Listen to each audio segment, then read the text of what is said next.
అపరిష్కృతంగా ఉన్న సమస్యల్ని పరిష్కరించడానికి కూడా ఒక కార్యాచరణను తీసుకోవడం జరిగింది. స్థూలంగా ఈ 100 రోజుల్లో తెలంగాణ సమాజంలో భాగస్వాములైన ప్రతి ఒక్కరిని సచివాలయానికి వచ్చి రాష్ట్ర పరిపాలన ఎక్కడి నుంచి అయితే నిర్ణయాలు జరుగుతాయో అక్కడ వాళ్ళని రప్పించి రావడానికి అనుమతించి వాళ్ళందరితో కలిసి మాట్లాడి వాళ్ళు లేవనెత్తిన ప్రతి అంశాన్ని చట్ట పరిధిలో పరిష్కరించడానికి సంపూర్ణంగా ప్రయత్నం చేసినాము.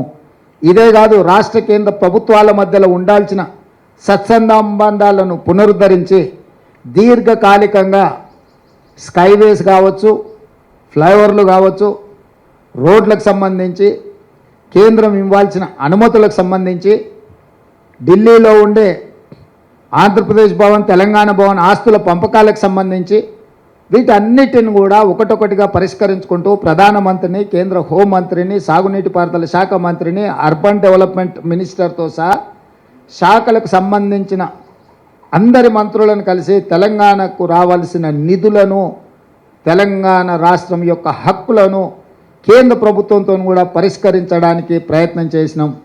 భేషజాలకు, పంతాలకు, పట్టింపులకు పోయి మనం వాళ్ళతోని పంతాలు పట్టింపులకు పోతే చివరగా తెలంగాణ ప్రజలకే నష్టం జరుగుతుందన్న విషయాన్ని, వాస్తవాన్ని గుర్తించి తెలంగాణ ప్రజలకు నష్టం జరగకూడదు, అవసరమైతే ముఖ్యమంత్రి ఒక మెట్టు దిగైనా వాటిని సాధించుకోవాలనే పట్టుదలతోని ఆ ప్రయత్నం చేసినాం.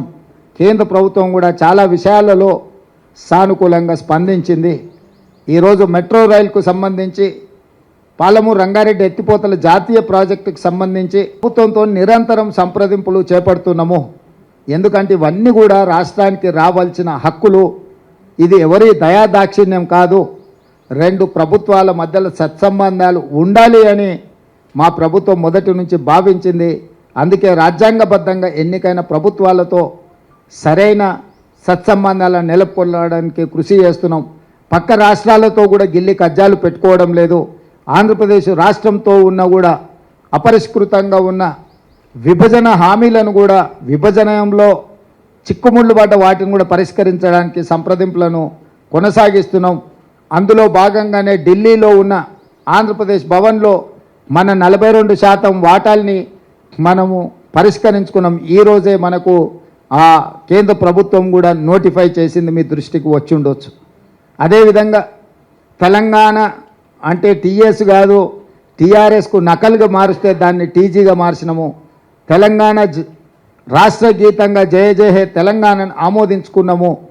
తెలంగాణ యొక్క తల్లి అని అంటే తెలంగాణ ప్రజలకు స్ఫూర్తి నింపే విధంగా ఉండాలి అని చెప్పి కవులను, కళాకారులను సంప్రదించాలన్న నిర్ణయం తీసుకున్నాము.